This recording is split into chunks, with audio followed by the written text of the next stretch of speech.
Welcome to the Inspire to Invest podcast, where we're sharing stories from real estate investors and how investing has changed their lives.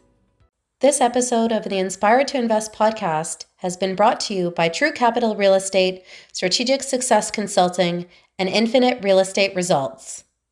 Hey everybody, welcome to the Inspire to Invest podcast. I have Caleb Johnson here with me today, and he got into real estate at quite the young age, and he's been very impressive, acquiring $12 million in assets by the age of 26. So I'd say that's pretty amazing. His company, Red Sea Capital Group, acquires large value-add apartment buildings in the South, East, and Midwest areas of the United States. And he is also offering a real estate due diligence checklist for active and passive investors, which you can retrieve from the show notes below after tuning in. So thanks for being here today, Caleb. I'm so glad that you're with us today. Thank you for having me, Serena. I'm excited to be here. So obviously you got started very young. I think a lot of us listening and watching will be like, why didn't I do that? So what was it that got you into real estate so young? I'd say I was more of a BC student in high school, and I started investing when I was 19 years old. The real motivating factor was for me was my parents. They weren't wealthy by any means, and especially my mom. I saw what having a job did for her. Long story short, she had bilateral knee replacements. And so she was around 60 years old. So she was going to stay home for 3 months, heal up and recover. At the end of 3 months, though, Serena, she wasn't healed all the way. So she had no income coming in, right? No passive investments. So she either could stay home and recover, but prolong retirement because she's dipping into her savings account to survive, or she can go back to work and make money and retire on time. So she decided to go back to work, but it was such a toll on her physically. She would literally come home in tears because of so much physical and stress and emotional pain.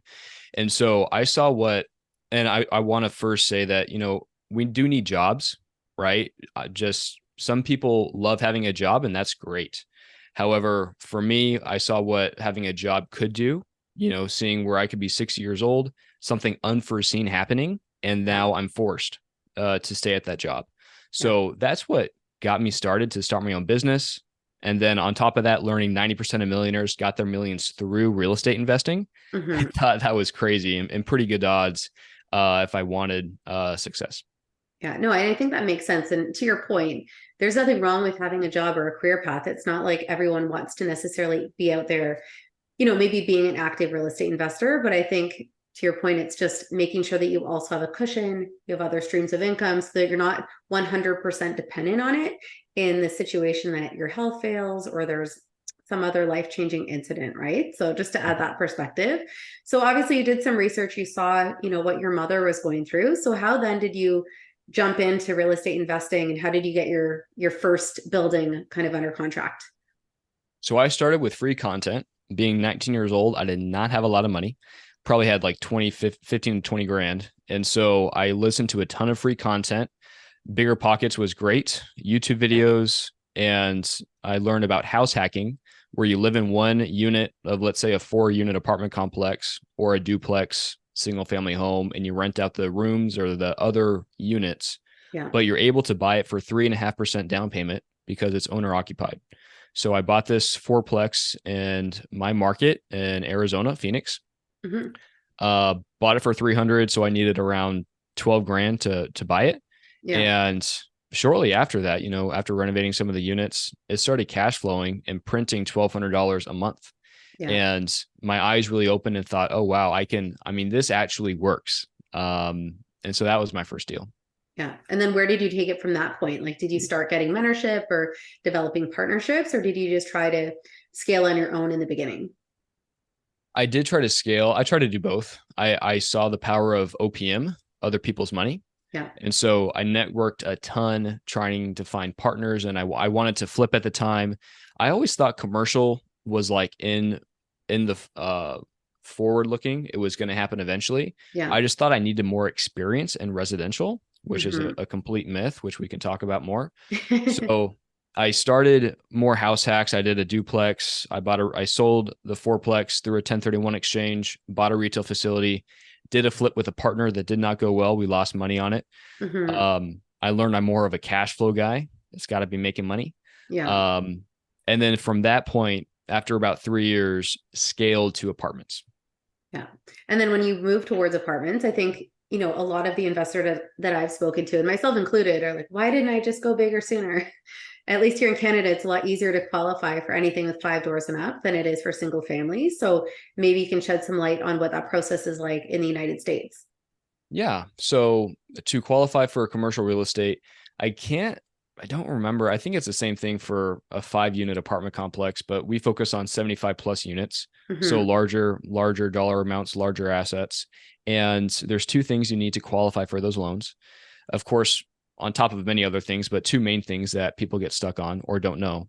One is that you need someone that's going to sign the note that has the net worth equal to the loan amount.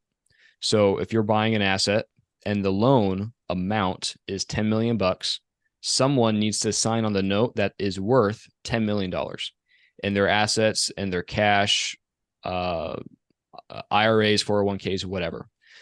And the second piece is that someone on your team that signs a note, they need to have 10% of the loan amount liquid.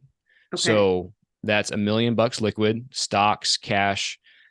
Of course, if you have 5 people on the team and they all like bring 20% of that amount and they Mm-hmm. can make up and equal to that, that works. But usually it's one person that they just sign their name on the note and they have that liquid. And so Yeah. those are a couple things that you need to know before actually going out and trying to buy one of these properties. Yeah. So did you do that with joint venture partners or just from different like money partners in terms of providing the capital?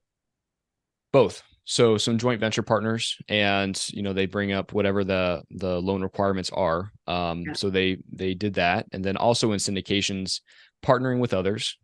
Starting off, that was something really big for me. Is it's partnerships. You have Yeah. to partner, and that's something that commercial real estate forces people to do. Yeah. But I will say what's good about that is that it makes everyone very humble and wanting to help other people Yeah. because they know we all started from the same place, and you could be the person that's coming to me and wanting advice could be a potential partner in the future. Yeah. And so you always want to help people and kind of help the little guy. Yeah. Now, I guess, how did you bridge that? Like when you went from the single family, smaller properties into the larger scale, like, did you take a certain coaching program? Did you have a mentor that was guiding you through that process? Like, what did you do to really make sure that you were equipped and ready to take on something of that size? Yeah. So every stage in my business, from my first rental to raising capital to starting buying apartments, I always had a mentor, but I had no money. Right. So you think a lot of people, they pay for coaching, which is great. I've done that. And I offer that. But for me, I didn't have any money. So I added value to people that I could, be it through finding deals. Like my first apartment partner, how I showed that I was credible was I brought him limited partners. So I knew people from church that had some capital they wanted to invest. And I said, hey, my partner is Mike. He's buying this property. I'll connect you to, and maybe it's a good fit. Maybe you invest with each other. And Mm-hmm. that happened, maybe for $500,000 that I gave that first partner. Yeah. And so that showed him, hey, I'm going to invest some time into Caleb because Serena, I mean, you probably know this, but so many people want to start in commercial real estate. Mm-hmm. So I get calls all day long, 5 to 10 calls a week, people Yeah. wanting to do what I do. Yeah. And so you need to actually differentiate yourself and be willing to work and stand out.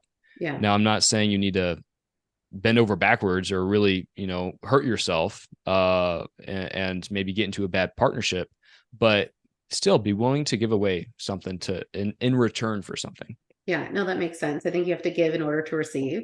Now, when you look at your portfolio at this point in time, what would you say you're most proud of, or you look at as your biggest success so far? Wow, that is a great question.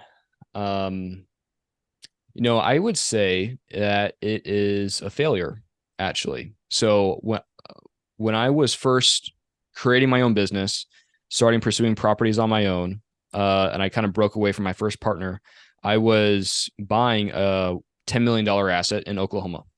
Right. And I was using a spreadsheet that was gifted to me from my first partner. and we were negotiating the PSA.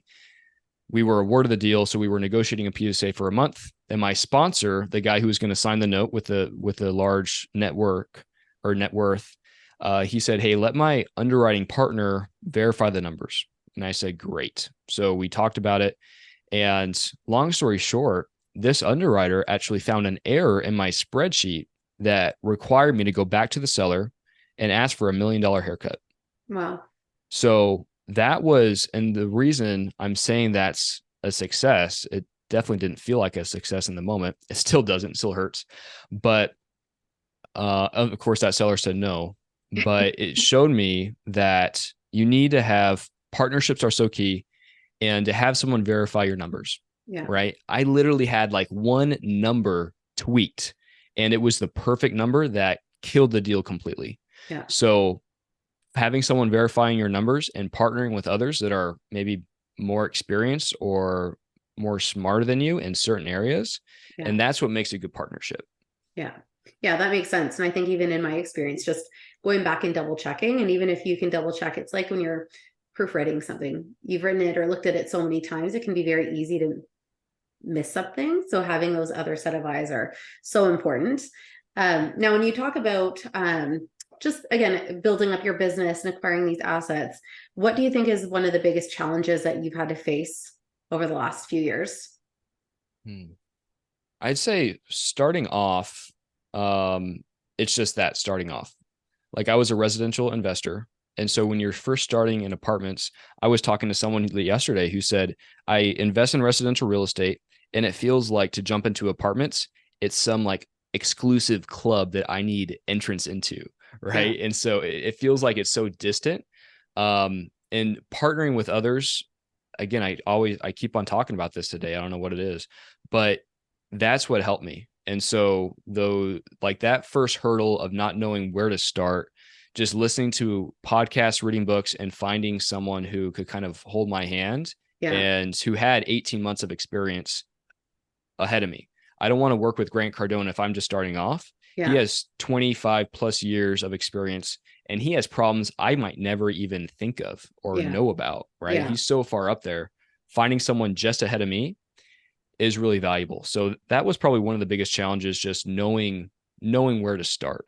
Yeah. Yeah. I mean, I would say I had that similar experience, that I've had different mentors and coaches. I had my own business for 18 years, and one of the best mentors, he's a marketing consultant. So he would go into businesses and deconstruct them. So that's what he did with me, and was like, stop doing this, do more of this. And, we ended up actually growing significantly. But then I went through the same program and was mentored with someone that was like a president of a multinational public relations company.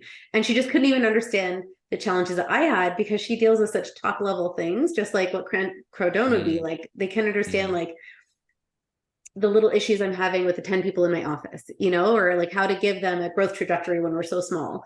So it was just hard to learn from her, because it was just, we're in two very, very different size companies in different places. So I think you need to, like you said, just connect with someone that's just a little bit ahead, so they've had some of those learnings, but they're going to give you the valuable insights that you need to be where you are at the moment. Would you say that there's anything that stands out to you as one of the biggest lessons that you've learned that you'd want to pass along to someone that could be starting out? I'd say network.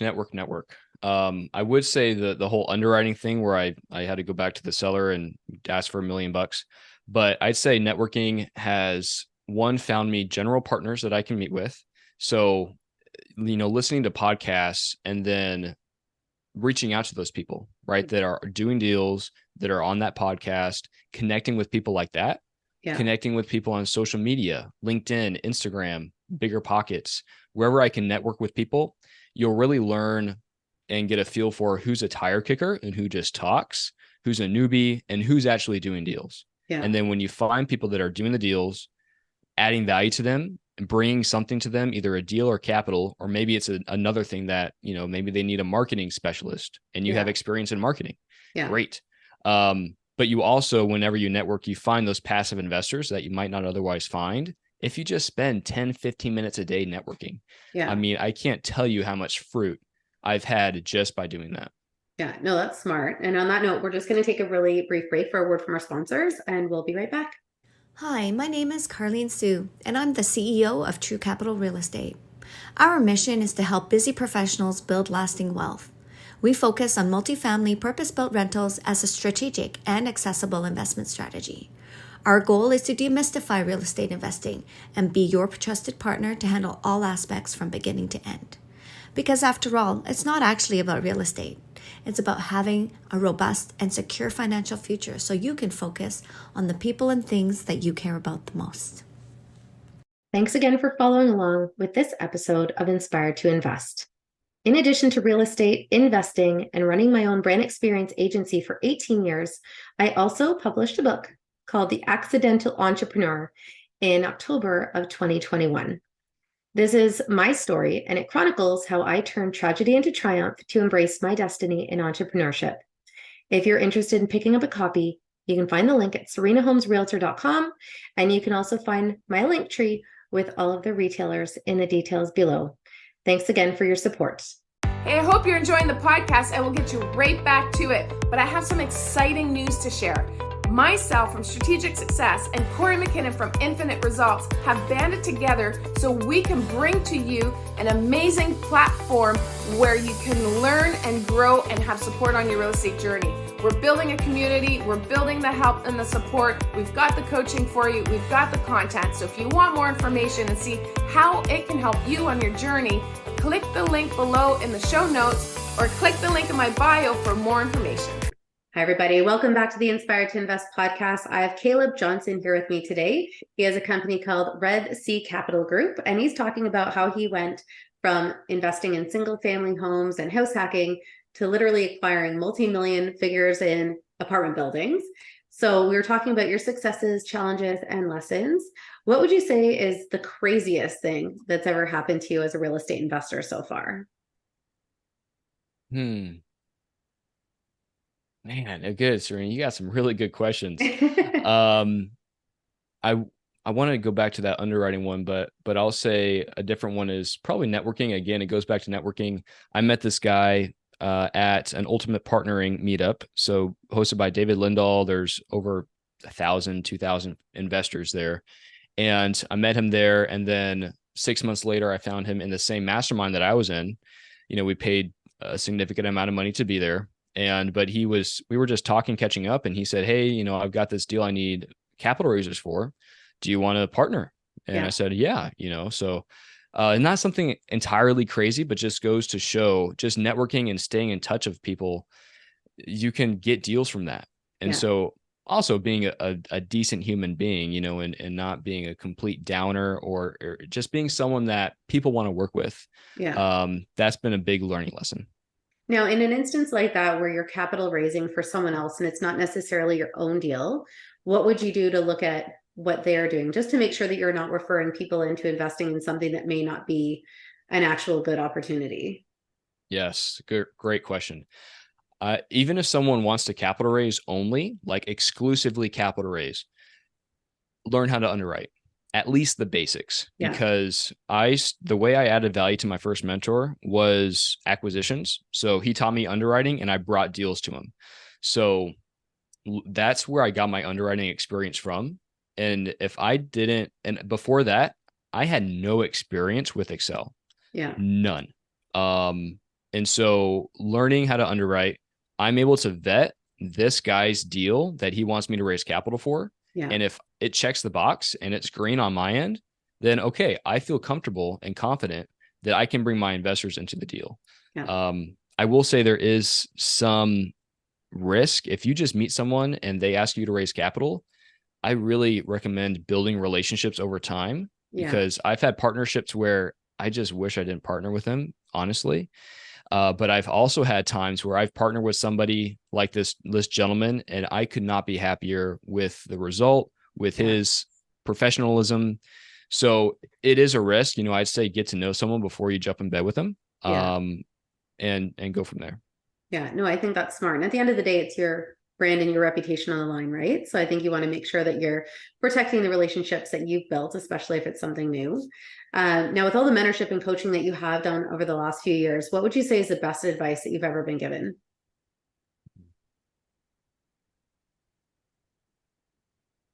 I would say coaching. Coaching. Yeah. Because again, if I can find someone that's been investing for 18 months and they can condense what they've learned in 18 months so I can learn it in 3 months or 6 months, that will progress me so much farther, even if it costs me, let's say 10 grand. If it costs me 10 grand to learn something and it can save me 18 months, the most valuable asset I have, Serena, is time. Yeah. Period. If I can invest $10,000 and save a year, I mean, that is one of the biggest ROIs maybe out there. Of course, they need to provide value and it needs to actually be a good course, good information.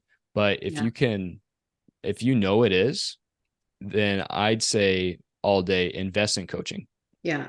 Yeah. And I think it also, if you look at it from the standpoint that, I think a better mindset, if you start looking at something different, it may actually look different. So sometimes you just don't know what you don't know. So it's just having that perspective sometimes that a coach can lend to you that you wouldn't have necessarily thought of a certain question to ask or to look at something in a certain way that can help push you that much further ahead. So obviously you've done a lot in a short window of time. So what would be next for you? And what would you say is your financial freedom number? My financial freedom number right now is pretty low.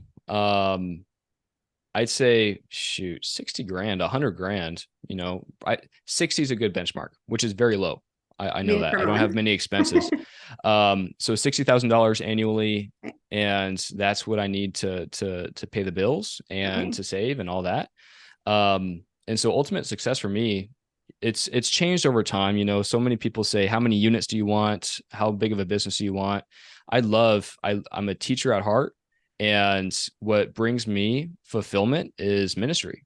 And so I would love to be in full-time ministry, be able to have passive investments, or additionally coach people how to invest in real estate, maybe do a deal here and there. And that would be the life. Of course, I don't know. I'd rather be in full-time ministry than anything. So we'll see what God does, but that's what that looks like for me. I'm in a real estate investing mastermind, and one of the organizers for that has a project called Go Big to Give Big. And it's basically talking about how you can embed a giving component into everything that you do. They had a speaker, for example, that came and for whatever percentage of business went towards feeding children that were in lower income neighborhoods and stuff like that. But it's kind of embedded from the forefront. So, say from every door of rent, you put $10 towards whatever it is. So maybe that's something that even if you're not in ministry full-time at the moment, you can also kind of incorporate some of those opportunities to give back and just do the good work. So now what would you say is next? So you have 12 million in assets. Would you say that you have a goal of a certain number of doors, or would it be a certain value of a portfolio? Have you kind of put something on a vision board that you're working towards? I would say the end goal for me is, Serena, if I could have, the end goal for me is the monetary amount. So $100,000 income annually. And it could be, I could have 10 single family homes and it gets me that, or I could have 2,000 units of apartment buildings because, maybe you just have a little sliver of a bigger pie. So, but I am focused on apartments. And so if I could have, 500 units, maybe 500 to 1,000 units, I think that would gain me that amount. Plus I really do enjoy coaching people. So if I could increase the amount of people that I coach, help them buy their first apartment complex in 12 months or less, then that would be probably another goal. So the coaching people, and then 500 to 1,000 units would be that goal. Great. Now, in terms of inspiration and motivation, are there any particular quotes that you want to leave with anyone that's watching right now?